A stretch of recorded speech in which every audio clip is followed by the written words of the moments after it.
हवा में उड़ता जाए मोरा लाल दुपट्टा।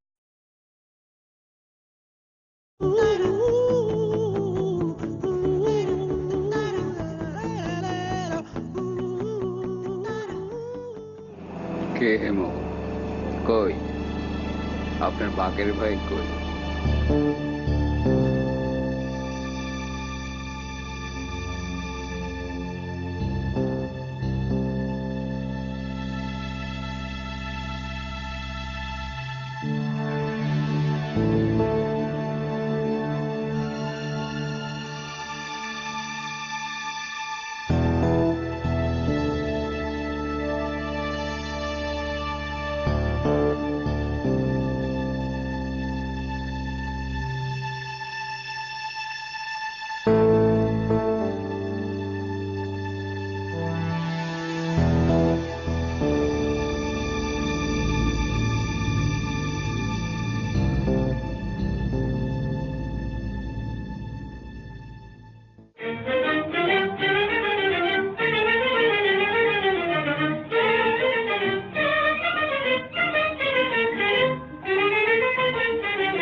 हवा में उड़ता जाए मोरा लाल दुपट्टा। ফুপু কি হয়েছে ফুপু? কি হয়েছে তুই কিছু জানিস না? বাদলের শ্বশুর বাড়ির লোকজন রাত 11টা পর্যন্ত আমাদের বসিয়ে রেখে মেয়ে দেয়নি। এই ব্যাপার? এটা তোর কাছে সামান্য ব্যাপার? সামান্য ব্যাপার তোর কাছে? না না, ব্যাপার হয়তো খুবই গুরুতর। মেয়ে হয়তো মার সঙ্গে রাগ করে বান্ধবীর বাড়িতে চলে গেছে। আজকালকার মেয়েরা তো এরকম হয়, মার সঙ্গে ঝগড়াঝাটি করে বান্ধবীর বাড়িতে চলে যায়। কি করবে বলো? মেয়ে রাগ করে বান্ধবীর বাড়ি চলে গেছে, এই গাঁজাখুরি গল্প তুই আমাকে বিশ্বাস করতে বলিস? তুই ঘাস খাস বলে আমি তো ঘাস খাই না। মেয়ে ঠিকই বাড়িতে ছিল, ওরা মেয়ে দেয়নি, ইচ্ছে করে দেয়নি, লুকিয়ে রেখেছিল মেয়ে। তাই নাকি? অবশ্যই তাই।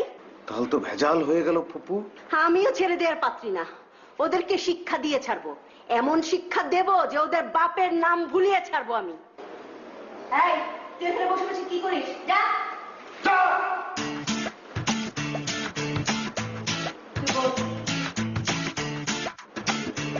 আমি ওদের বিরুদ্ধে মানহানির মামলা করব। মানহানির মামলা মেয়ের বাবার নামে আর মেয়ের মামার নামে। আমার সামনে এসে মেয়ের বাবা 10 বার কান ধরে উঠবোস করবে তবে মাপ। তোমার বিয়ে এসে তোমার সামনে কান ধরে উঠবস করবে, এটা কি ঠিক হবে ফুপু? বিয়ে মানে আমার ছেলের সঙ্গে কি বিয়ে হয়েছে নাকি? ফাইজলামি করিস আমার সঙ্গে? চুপচাপ বস। সাদেক কি বলে মনোযোগ দিয়ে শোন। সাদেক বলো, ওকে বুঝিয়ে বলো প্ল্যানটা। এই সাদেক বল। ম্যাডাম, ওনাকে শুনিয়ে লাভ কি? শুনতে হবে, ও আমাদের ফ্যামিলি মেম্বার না? ও শুনবে এবং ওর কোনো সাজেশন থাকলে সেটা দেখ, তুমি সেটা শুনবে। শুধু মানহানির মামলা করলে মামলাটা তেমন জোরালো হয় না, তাই কিছু অ্যাড করেছি। কি অ্যাড করেছেন ভাইয়া? অ্যাড করেছি কোন পক্ষ ভাড়াটে গুন্ডার সহায়তায় কোন রকম পূর্ব উস্কানি ছাড়া ধারালো অস্ত্রশস্ত্র যেমন লোহার রড, কিরিচ সহ বরযাত্রীদের উপর আচমকা চড়াও হয়। বরযাত্রীদের দ্রব্য সামগ্রী যেমন মানিব্যাগ, রিস্ট ওয়াচ লুণ্ঠন করে। মহিলাদের শারীরিকভাবে, ম্যাডাম আপনি চাইলে এই জায়গাটা বাদ দিয়ে যেতে পারে। না থাকুক থাকুক। আচ্ছা, মহিলাদের শারীরিকভাবে লাঞ্ছিত করে। পূর্ব পরিকল্পিত এই আক্রমণে বরসহ 3 জন গুরুতর আহত হয়। তাহারা বর্তমানে চিকিৎসাধীন আছেন। বরযাত্রীদের 2টি গাড়ি ও প্রভূত ক্ষতি সাধন করা হয়। গাড়িও? একটি গাড়িতে অগ্নিসংযোগ করা হয়। এই আর কি, সব ডিটেল দেওয়া হবে। তাই? সাজানো মামলা অরিজিনাল মামলার চেয়েও কঠিন হয়। অরিজিনাল মামলার আসামি মাঝে মাঝে খালাস পেয়ে যায়, তবে সাজানো মামলার আসামি কখনো খালাস পায় না। বলেন কি? এখন কথা হচ্ছে এভিডেন্স ঠিক মতো প্লেস করতে হবে। তবে আমি আছি, কোনো সমস্যা নেই। সাদেক ভাইয়া, এভিডেন্স কোথায় পাবেন? বাংলাদেশে এভিডেন্স কোনো সমস্যা না। মার খেয়ে পা ভেঙেতে চান, পা ভাঙা লোক পাবেন। বাহ। এক্সরে রিপোর্টও পাবেন। বাহ বাহ। রেডিওলজিস্টের সার্টিফিকেটও পাবেন। টাকা খরচ করলে 2 নম্বরের জিনিস সবই পাওয়া যায়। সাদেক মামলা শক্ত করার জন্য যা যা লাগবে তুমি আমাকে বলো। দরকার হয় আমার নিজের গাড়িতে আগুন লাগিয়ে দেব, বলা হবে যে ওরা আমার গাড়িতে আগুন লাগিয়ে দিয়েছে। তার আর দরকার হবে না, পুরোনো গাড়ির দোকান থেকে একটা গাড়ি এনে আগুন লাগিয়ে দিলেই হবে। তবে ব্লু বুক দরকার হবে, এটা অবশ্যই কোনো সমস্যা না। আমি আছি না ম্যাডাম? দেখেছিস সাদেক কত কাজের ছেলে, আমি ওদেরকে তুর্কি নাচন নাচিয়ে ছাড়বো। ফুপু, একটা কাজ করো। হ্যাঁ বল। সাদেক সাহেব খুব এফিশিয়েন্ট লোক, তার বেতন 10,000 টাকা বাড়িয়ে দাও। তোকে আমার আসলে এগুলো বলাটাই উচিত হয়নি। সাদেক, তুমি এগিয়ে যাও, আমি আছি তোমার।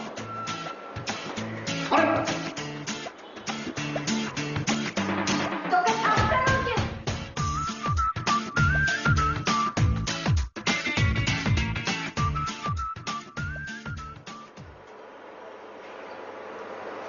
আজ মনটা ভারী খারাপ হিমু। কেন বড় চাচা? বাদলের বিয়েতে তুমি গেলে না, চরম অপমানের হাত থেকে বেঁচে গেছো। তারা মেয়েকে বিয়ে দেয়নি, মেয়েকে লুকিয়ে ফেলেছে। বলেন কি? হ্যাঁ, বানমাট গল্প ফেলেছে। মেয়ে নাকি রাগ করে তার বান্ধবীর বাড়িতে চলে গেছে। আচ্ছা তুমি বলো, এটা একটা বিশ্বাসযোগ্য কথা হলো? যেই মেয়ে তার বিয়েতে রাজি, সেই মেয়ে তার বিয়ের দিন সন্ধ্যাবেলায় রাগ করে বা যে কারণেই হোক বান্ধবীর বাড়িতে পালিয়ে যেতে পারে? ছি বড় চাচা, আজকালকার ছেলে মেয়ে এদের সম্পর্কে কিছুই বলা যায় না, অকথ্য। এই যে নিত্যই ডিশ অ্যান্টেনা দেখছে, ডিভিডি দেখছে, এই সব জায়গা থেকে তারা সব ড্রামা আসছে। এ হলো সেই ড্রামারই একটা অংশ বিশেষ। ওয়েল সেড হিমু, তোমার কথা শুনে এখন মনে হচ্ছে যে মেয়েটা হয়তো আসলেই তার বান্ধবীর বাড়িতে চলে গেছে। বড় চাচা, ছেলের বিয়ে হয়নি বলে লজ্জার মধ্যে পড়ে গেছেন। ওদের লজ্জা তো বড় চাচা আরো বেশি, তো মেয়েরই বিয়ে হয়নি। হ্যাঁ, কথাটা ঠিক বলেছ। ভাগ্যিস মুসলমানের মেয়ে, তাই বেঁচে গেছে। হিন্দু হলে পরে তো মহা বিপদ ছিল, সমাজে অচ্ছুত হয়ে যেত, আর কোনোদিন বিয়েই হতো না। দেখো, ছেলেরা হচ্ছে কি হাঁসের মতো, ওদের গায়ে কখনো পানি লাগে না। আর মেয়েরা হচ্ছে মুরগির মতো, সবসময় পানি লেগেই। হ্যাঁ, ওই দিন অবশ্য খুব রাগ করেছিলাম, মনে করেছিলাম মানহানির মামলা করব। কিন্তু বড় চাচা, আপনি কেন মানহানির মামলা করতে যাবেন? আপনি তো গ্রামের মামলাবাজ মোড়ল না, আপনি হচ্ছেন হৃদয়বান। হ্যাঁ, ঠিক কথা বলেছিস হিমু। আমি যখন সেনাটনের পাশ দিয়ে যাই, তখন বাচ্চা বাচ্চা মেয়েগুলো যখন ফুল বিক্রি করতে নিয়ে আসে, আমার ইচ্ছা হয় একটা থাপ্পড় মেরে তাড়িয়ে দিই, কিন্তু তবু পারি না। ফুল কিনে ফেলি, পরে অবশ্য ফেলে দিই। আমার তো ফুল দেওয়ার মতো কেউ নেই। বড় চাচা, ঠাস করে একটা বিয়ে করে ফেললে কেমন হয়? শুধু ফুল দেওয়ার জন্য? আপনি আর বাদল একসঙ্গে বিয়ে করলেন, তারপর আজীবন শুধু ফুল দিয়ে গেলেন। শোনো হিমু, এবারে তুমি যেতে পারো। অবস্থা দৃষ্টি মনে হচ্ছে তোমার একটা 82 শিক্ষা ওজনের থাপ্পড় খাওয়ার সময় এসে গেছে। সেই থাপ্পড় খেয়ে তুমি কাঁদবে, আমার আবার মন খারাপ হয়ে যাবে। জি বড় চাচা, আসসালামু আলাইকুম।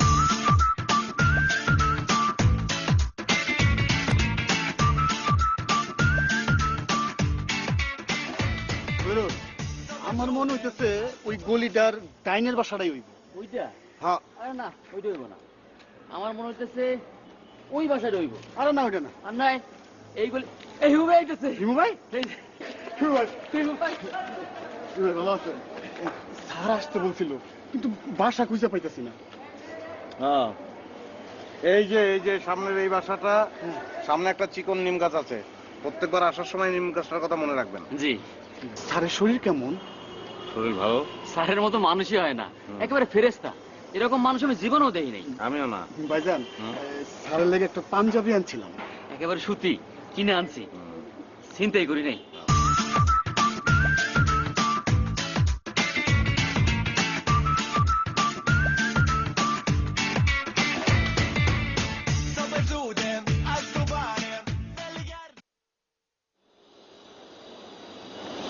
ম্যাডাম, একটা লোক আপনার সাথে দেখা করতে চাচ্ছে। তুমি বলনি যে আমি ছুটির দিনে দেখা করি না? বলছে জরুরি বাকের ভাই বিষয়।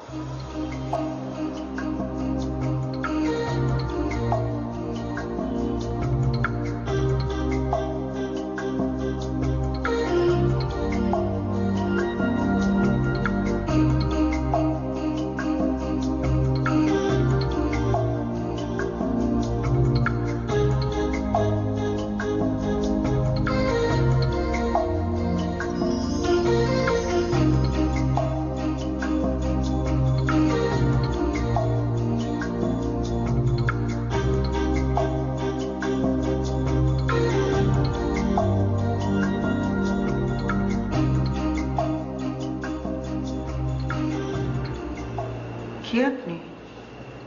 আমি হিমু। কেন এসেছেন? আপনার সাথে দেখা করতে।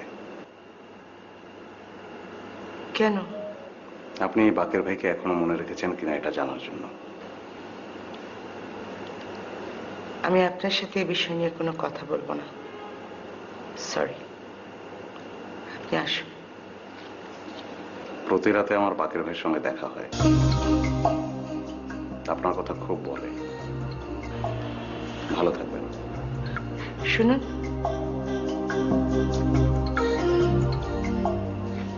ভেতরে এসুন।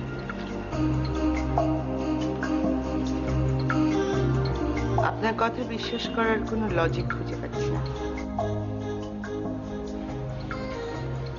এই যে আপনি বাকের ভাইয়ের জন্য এখনো বিয়ে করেননি, এই বিষয়ে পুরোপুরি লজিক কি আপনি দিতে পারবেন? লজিক দিয়ে তো সবকিছু হয় না। আপনাকে কে বললো যে আমি এখনো বিয়ে করিনি? আমার ইন্টুইশন প্রবল। সত্যি কিনা বলেন?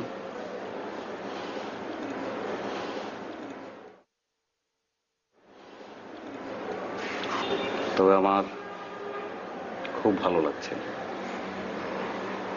বাকের ভাইকে গিয়ে আমি বলবো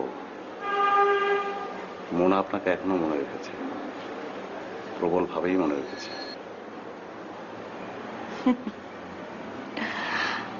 আপনি বাকের ভাইয়ের কথা বলে আমাকে প্রভাবিত করার চেষ্টা করছেন।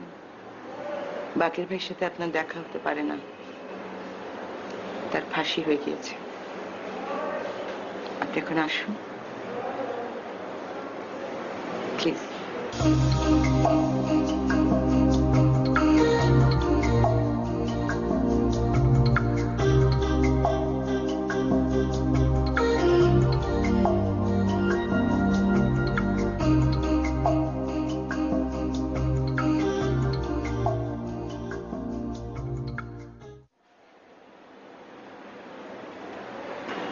মনটা অত্যধিক খারাপ হলো।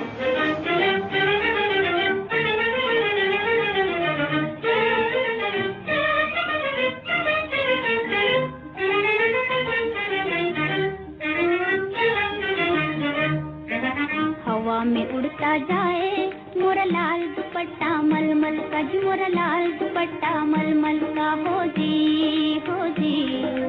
इधर उधर लहराए मोरा लाल दुपट्टा मलमल का খুবই পছন্দ। हो जी हवा में उड़ता जाए मोरा लाल दुपट्टा मलमल का जी, मोरा लाल दुपट्टा मलमल का हो जी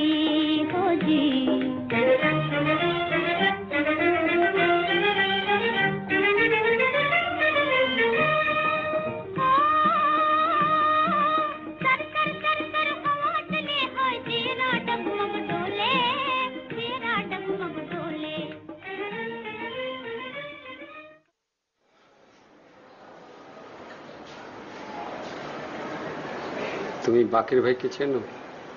কি কোন স্যার, বাকের বাইরে চিনবো না স্যার? বাকের বাইরের জন্য মিছিল করছি না? আরে লোকটার বিনা অপরাধে ফাঁসি হয়ে গেল স্যার। বাকের ভাইয়ের জন্য অনেক কষ্ট পেয়েছিলে না? কি কোন স্যার, কষ্ট পাইছিলাম না স্যার? বাকের বাইরের যখন ফাঁসি হয় কাইন্দা ফালাইছিলাম স্যার। স্যার লোকটার কথা অনেক দিন বলতে পারি নাই স্যার।